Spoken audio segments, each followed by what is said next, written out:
This story is hard.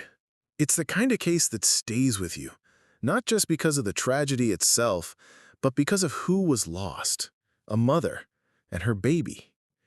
We're talking about the disappearance of Whisper Owen, a 36-year-old mom from Sacramento and her 8-month-old daughter, Sandra. They left Fresno one summer evening after a doctor's appointment, just like any normal day, but they never made it home. Weeks later, their SUV was found at the bottom of a rural California canal, with both of them still inside.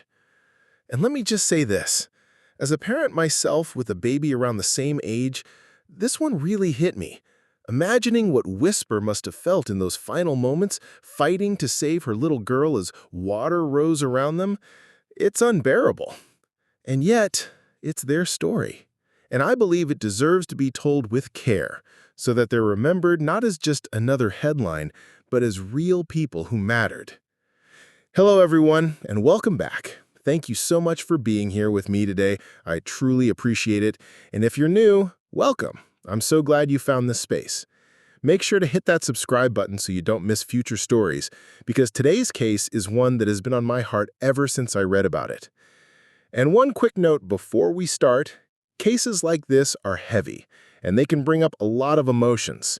If at any point you need to pause, take a breath, and come back later, please do.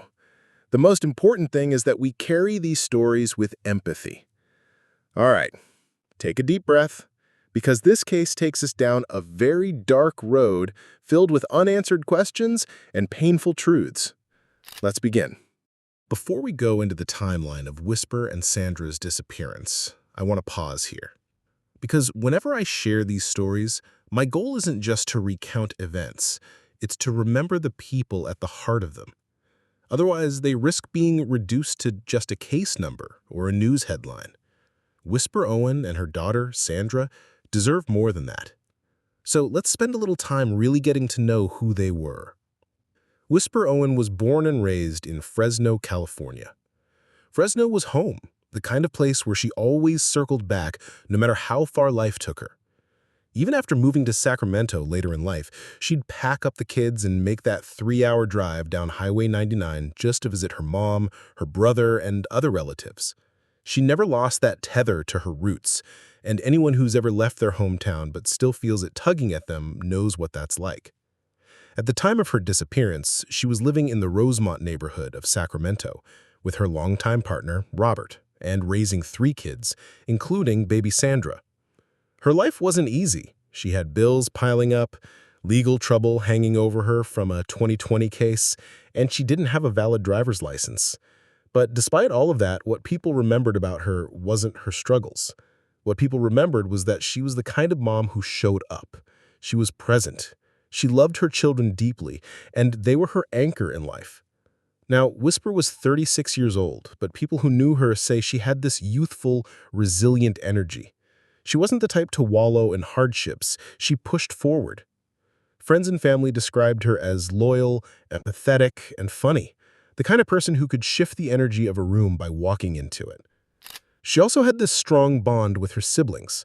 Her brother talked about how she'd often crash at his place when visiting Fresno, how she'd look out for him, and how much she adored watching him interact with her kids. And her mom, Vicky, has been very vocal since Whisper's disappearance. Vicky's words make it clear that Whisper wasn't just her daughter, she was her friend.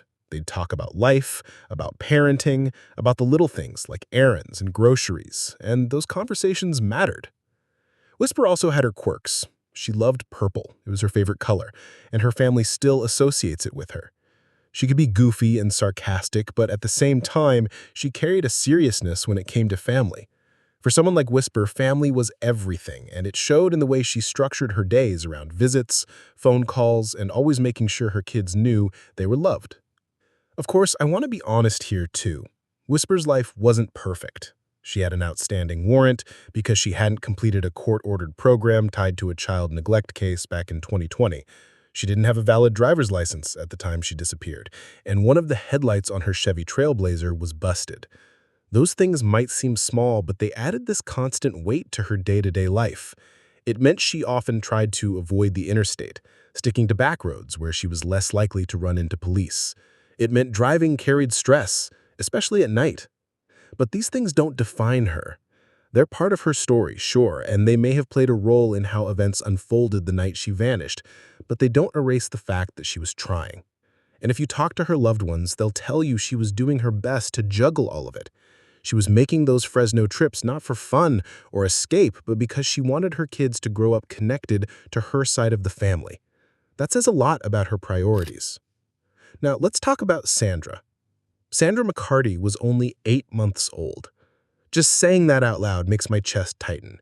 Because when you think of an infant that young, you think of complete innocence. Those big, curious eyes, that little laugh that bubbles out of nowhere, and the way they rely on you for literally everything. At 8 months, a baby can't walk, can't talk, can't feed themselves. Every single need, from food to warmth to comfort, rests on the parent's shoulders. And Whisper took that role seriously. Friends said she was so proud of Sandra. She'd share photos, talk about her milestones, and light up when people asked about her.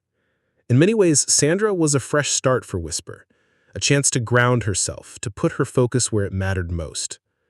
When I first read about this case, Sandra's age hit me harder than anything else, because my own baby is about that age right now, and I can't even imagine. I can't imagine buckling them into their car seat one moment, and then facing the unthinkable in the next.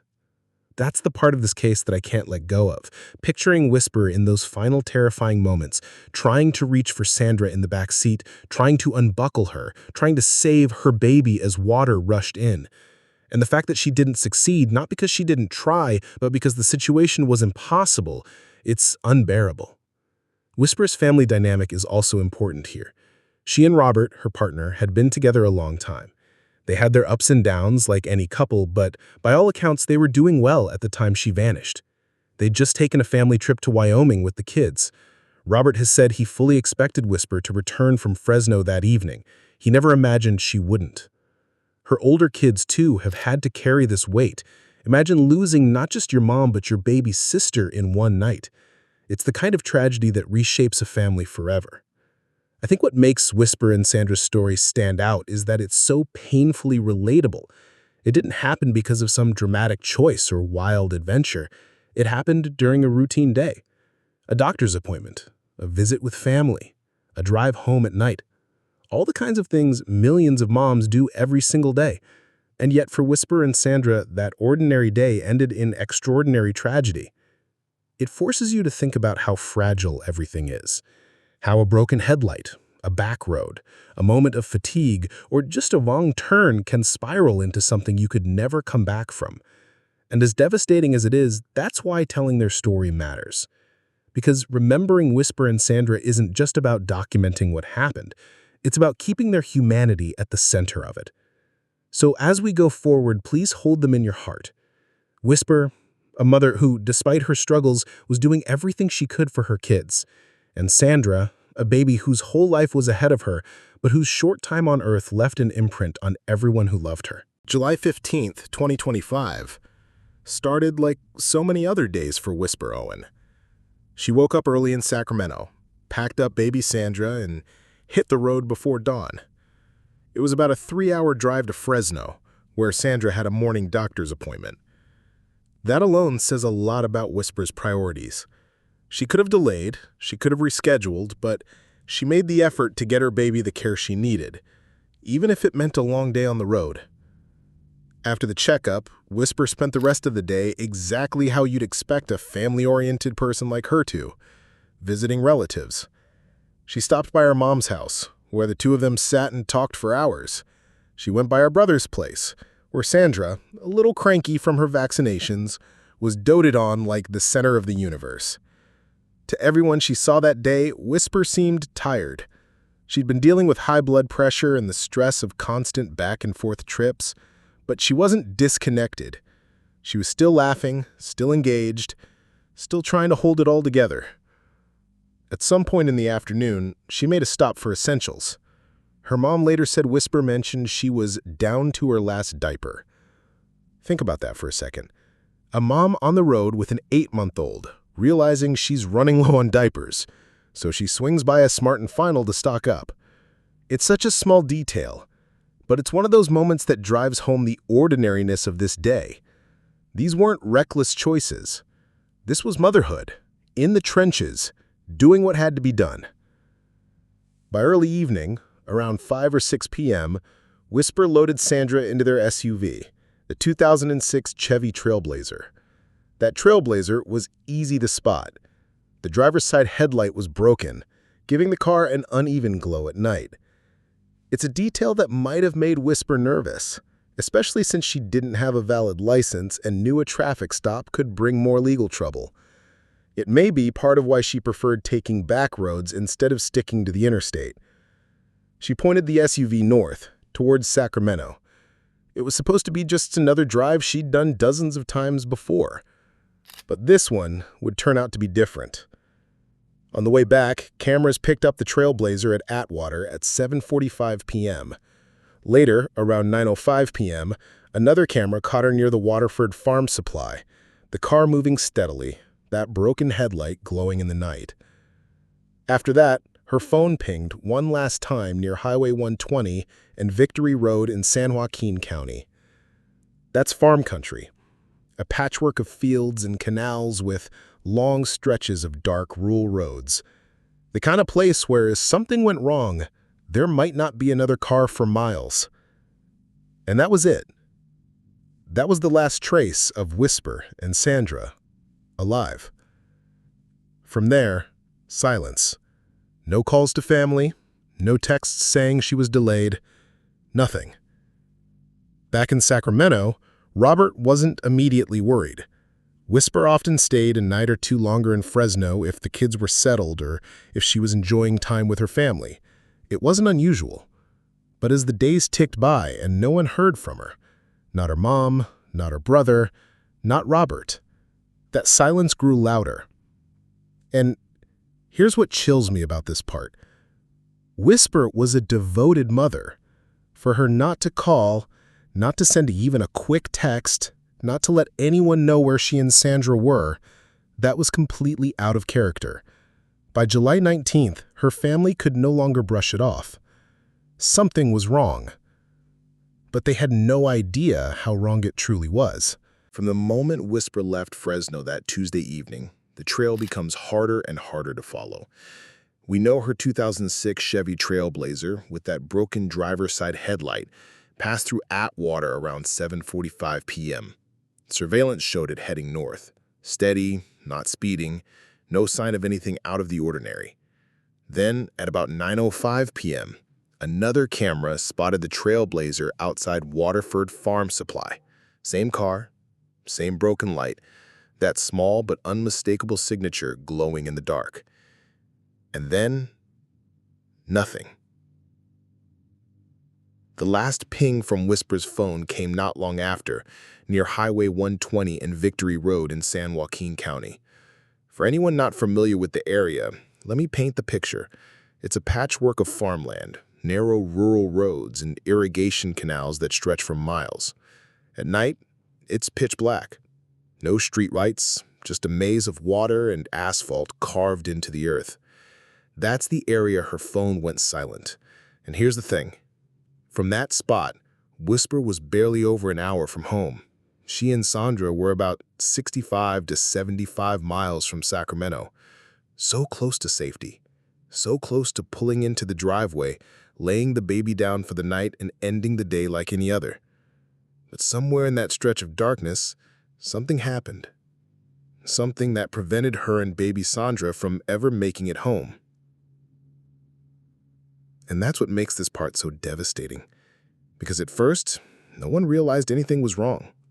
Whisper's family thought she might have just stayed the night in Fresno. It wasn't unusual. She did it before. Even Robert, her partner, assumed she was just enjoying extra time with family. But the silence stretched. Wednesday, Thursday, Friday. Days ticked by. No calls, no texts, nothing. By July 19th, 4 days later, the reality hit. Something was wrong. Whisper's mom, her siblings, and Robert all knew this wasn't like her, especially not with Sandra in tow. She wouldn't just vanish with an 8-month-old baby. They reported her missing. Police tried to trace her phone again, but the signal was gone. They checked the usual places, retraced her route, but there were no leads. Whisper and Sandra had seemingly vanished into thin air. Think about that. A young mother and her infant drive away from a family home on a Tuesday evening, and by the weekend it's as if they disappeared off the map. No one saw them. No one heard from them. And for the people who loved them, every hour of that silence was torture. The worst part? At this stage, nobody had answers. Not the family, not the police, not the community. Whisper and Sandra were just gone. For nearly a month, Whisper's family lived in the kind of nightmare that eats away at you from the inside. Every morning they woke up wondering if this would be the day they finally heard her voice again or saw her name pop up on their phone screen. Every night they went to bed with that same heavy silence pressing down on them. At first, there was hope. Maybe Whisper had decided to stay a few extra days in Fresno. Maybe she just needed a break, or her phone had died, or the car had broken down somewhere. But as the days stretched into weeks, that hope turned brittle. Deep down, her mother and siblings knew something was wrong. Her last phone ping had been traced to farm country along Highway 120 and Victory Road in San Joaquin County. The area is riddled with irrigation canals, narrow roads that dip suddenly into steep shoulders, and stretches of farmland where you can drive for miles without seeing another car. Locals know these canals well. In daylight, they look calm, just another part of the agricultural landscape. But at night, they become black mirrors, blending seamlessly into the road, hiding deep water and drop-offs that can swallow a vehicle whole. For weeks, searchers combed the area. The family drove up and down those back roads, calling out her name, stopping at gas stations to ask if anyone had seen her trailblazer with that broken headlight. Flyers went up. Social media posts were shared. The sheriff's office checked the obvious routes. But Whisper and Sandra remained missing. And then came August 17th, 2025. Investigators decided to search the canals more thoroughly, this time using sonar equipment. It was the kind of step that felt long overdue. If you ask the family, it should have happened from the beginning. But on that summer day, the decision was finally made. As sonar swept across the canal waters, the outline of a vehicle appeared. A large SUV, resting on the bottom, invisible to the naked eye, but clear on the sonar screen. Divers went in. The water was murky, heavy with silt. Visibility was almost zero. They moved slowly, inching closer until their hands confirmed what the screen had already shown them: the shape of a car. Wheels buried in the mud, windows sealed shut. It was Whisper's 2006 Chevy Trailblazer. Inside, they found her, and they found 8-month-old Sandra. This part is difficult to even put into words. Whisper's seatbelt was unbuckled, leading investigators to believe she may have tried to escape the driver's seat as water rushed in, not to save herself, but to reach the back seat where Sandra was strapped into her car seat. Picture that moment, water flooding through the doors, the weight of it pressing her down, and Whisper using every ounce of strength she had to fight against it, clawing her way toward the back, toward her baby, that primal instinct to protect Sandra even in her final seconds. And Sandra, just 8 months old, still at the stage where her world revolved around her mother's arms, her mother's voice, her mother's care. Too young to understand fear, too helpless to save herself. All she could do was cry. And Whisper, like any mother would, fought to reach her. That image is what has haunted so many people since their discovery, because it's not just the tragedy of a crash, it's the tragedy of a mother's final act of love being cut short by circumstances she couldn't overcome.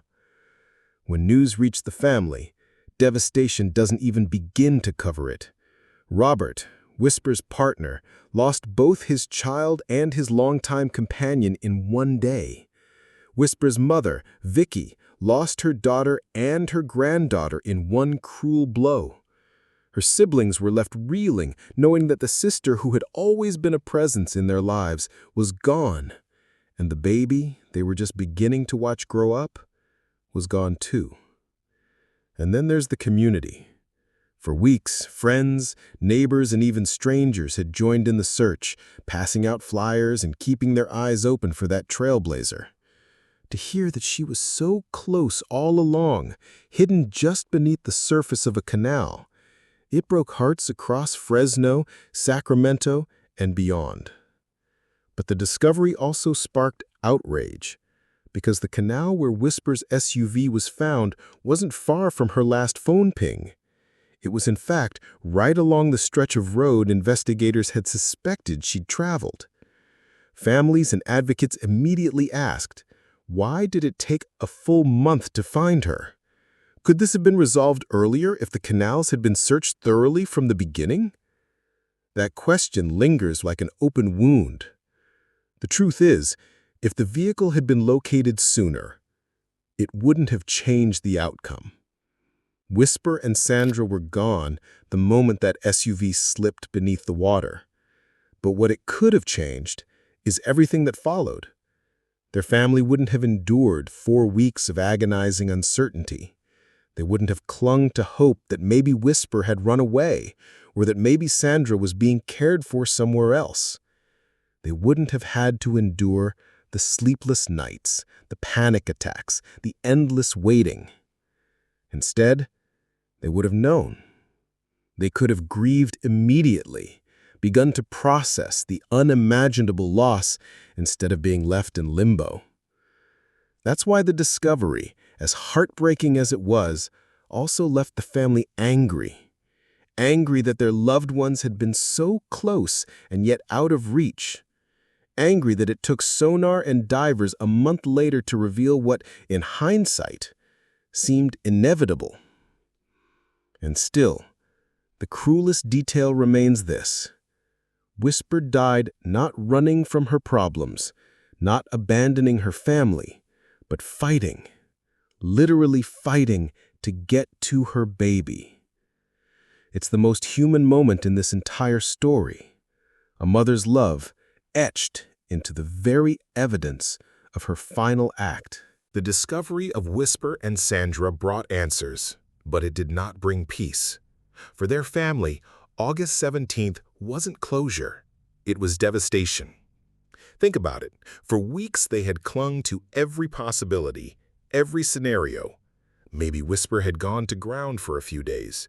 Maybe she was hiding out, trying to figure things out with Robert. Maybe, in some unthinkable stretch of hope, someone had taken them in and they were safe. All those maybes shattered the moment divers pulled that trailblazer from the canal. For Robert, Whisper's longtime partner, it meant losing everything at once. He didn't just lose the woman he had built his life with, he also lost his 8-month-old daughter. In the span of one day, his home went from being filled with life and laughter to silence. People close to him said he was shattered. How could he not be? For Whisper's mom, Vicky, it was the worst kind of nightmare realized. She had just seen her daughter and granddaughter. They had sat together, shared time, laughed about little things like groceries and diapers. Less than 24 hours later, they were gone. As a mother, she had to reconcile the image of Whisper alive and vibrant in her living room with the reality of Whisper trapped in a car at the bottom of a canal. That's not something you ever make sense of. And then there's the siblings. Whisper's brother, who would watch Sandra get fussy after her shots that very morning, had to live with the memory of holding his niece, not realizing it was the last time. Her other children, old enough to understand but too young to carry this kind of grief, suddenly had to face a world without their mom. The ripple effect of that loss stretched out into the community. Friends in Fresno and Sacramento who had joined in the search were gutted. Neighbors who had posted flyers and shared Facebook posts asked the same question. How could she have been right there the whole time and no one found her? And that question is what lingers. Because the truth is, the canal where Whisper's USV was eventually located wasn't far from her last known phone ping. Investigators knew she had likely traveled through that area. And yet, it took a full month, 33 days, before they put sonar into the water. So why the delay? Why wasn't that stretch of canal among the first places checked? Was it oversight, lack of resources, or something else entirely? It's impossible not to feel frustration on behalf of the family. Yes, the outcome may have been the same no matter what, but the suffering could have been eased. If the canal had been searched earlier, the family wouldn't have been forced to live in limbo for so long. They wouldn't have been strung between hope and despair for weeks, only to face the truth at the end of it. There's also the haunting detail that Whisper's USV wasn't invisible. It wasn't buried under dirt or hidden by trees. It was right there, just a few feet below the waterline. Locals later said that with the right equipment, it could have been found almost immediately. That raises even more uncomfortable questions. Was there a breakdown in urgency, a failure of imagination? Did investigators underestimate how quickly an ordinary drive could turn catastrophic? And that leads to the most painful what-if of all. What if the system had worked differently? What if Whisper's phone ping had triggered an immediate, exhaustive canal search? What if the family had been heard sooner? Could they have at least known earlier and spared themselves weeks of agony? These are the questions that Whisper's family still wrestles with, questions that don't have answers, or at least none that bring comfort. What we do know is that Whisper's final moments were defined not by fear, but by love. She wasn't trying to save herself. She was unbuckling her seatbelt, pushing against the current, fighting to get to Sandra. And Sandra, though she never got the chance to grow up, was held in her mother's love until the very end. That's what makes this case so hard. It's not just about a car and a canal.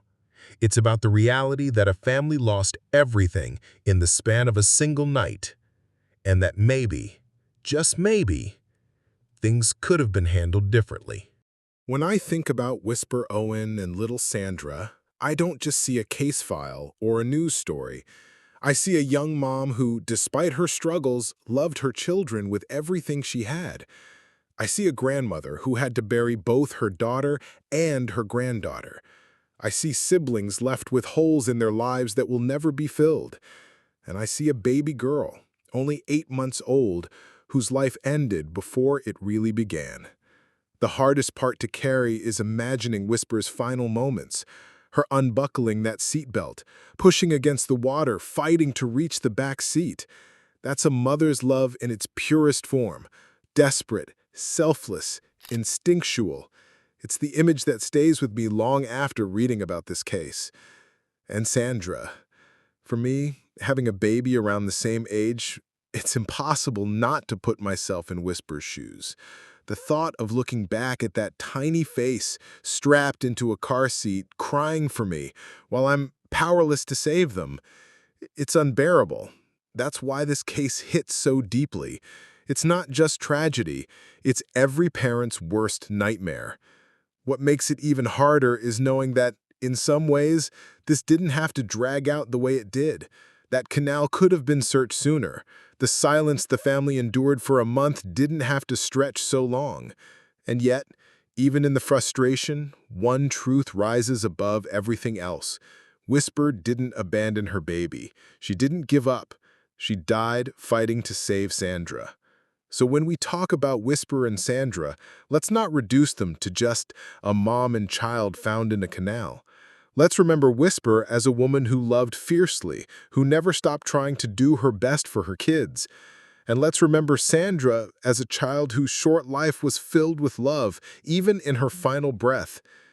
Their story deserves to be carried, because in telling it, we honor them. We remind ourselves of how fragile life is. And maybe, just maybe, we push for systems that act faster, that search harder, that don't leave families to suffer in silence. So if you take anything away from this today, let it be this: hug your loved ones a little tighter. Don't let the people you care about go a day without knowing how much they mean to you. And keep Whisper and Sandra in your thoughts. A mother and her baby, gone too soon, but not forgotten. Thank you so much for being here with me today, for listening, and for carrying their story with me. If this case touched you the way it touched me, please take a second to subscribe, hit the like button, and share this video. It really helps spread awareness, and it's one of the best ways we can honor Whisper and Sandra, by making sure their story is heard. And as always, take care of yourselves and take care of each other.